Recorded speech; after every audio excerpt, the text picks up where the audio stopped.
Hello tout le monde! Aujourd'hui je vous retrouve pour une nouvelle vidéo et je vais vous parler de la nouvelle série japonaise qui est sortie sur Netflix, Alice in Borderland.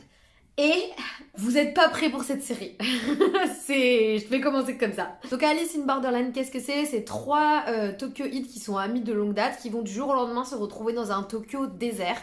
Et la seule façon de survivre, c'est de participer à des jeux sadiques pour pouvoir obtenir un droit de rester en vie pendant plusieurs jours après avoir réalisé les jeux. Pour vous donner une idée, vous prenez Hunger Games, vous prenez Saw, et ça vous donne un petit peu Alice in Borderland. Et c'est génial. Avant de commencer avec les pour et les contre, je tiens quand même à préciser que je n'ai pas lu les mangas, je ne connaissais pas du tout l'histoire avant de commencer la série, et je suis pas du tout habituée à regarder des séries japonaises, donc je connaissais pas trop le principe. Le premier pour, c'est une série avec un scénario qui est en béton, c'est plein de rebondissements, le suspense les gars, le suspense est hyper bien fait, hyper bien tenu, ils arrivent à vous tenir engagé dans l'histoire du début jusqu'à la fin, vous êtes vraiment en stress pour les personnages et pour savoir s'ils vont réussir à survivre ou pas, donc c'était vraiment bien fait et moi personnellement j'ai eu beaucoup de surprises. Ensuite, autre point positif, je m'attendais pas du tout à ça parce que comme je vous dis je connais pas du tout les séries japonaises et on a une représentation trans dans la série que j'ai trouvé géniale, le personnage est trop bien et donc j'ai été surprise, agréablement surprise et j'ai trouvé que c'était un point vraiment positif. Ensuite, un autre point positif pour moi, c'est le fait que aucun personnage n'est à l'abri de mourir. On commence à avoir l'habitude de oh là là parce que c'est des personnages principaux, il leur arrivera jamais rien tout ça. Cette série elle remet toutes les cartes sur la table. Donc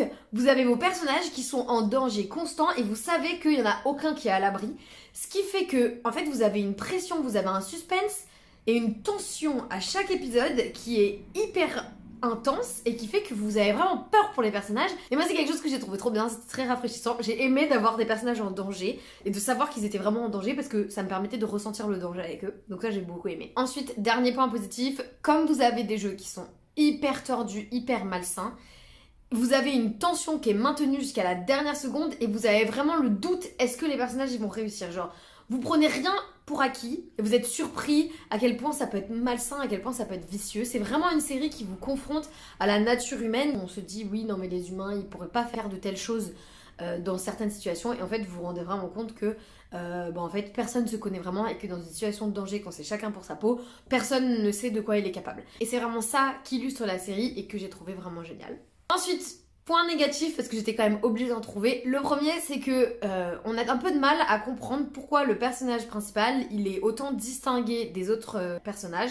C'est-à-dire que vous voyez pas vraiment à quel point il peut être fort et intelligent avant les derniers épisodes de la série. Et donc, on comprend pas pourquoi les autres lui trouvent du potentiel, alors que nous-mêmes, on l'a pas forcément vu dans la façon dont les jeux se sont passés.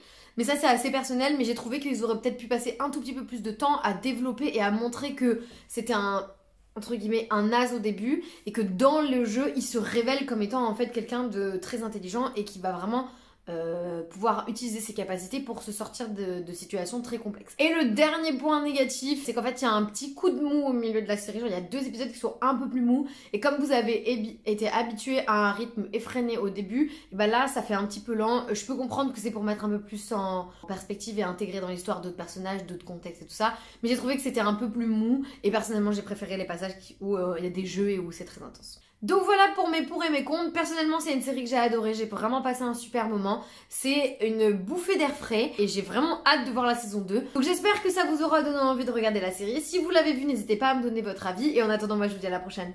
Bye.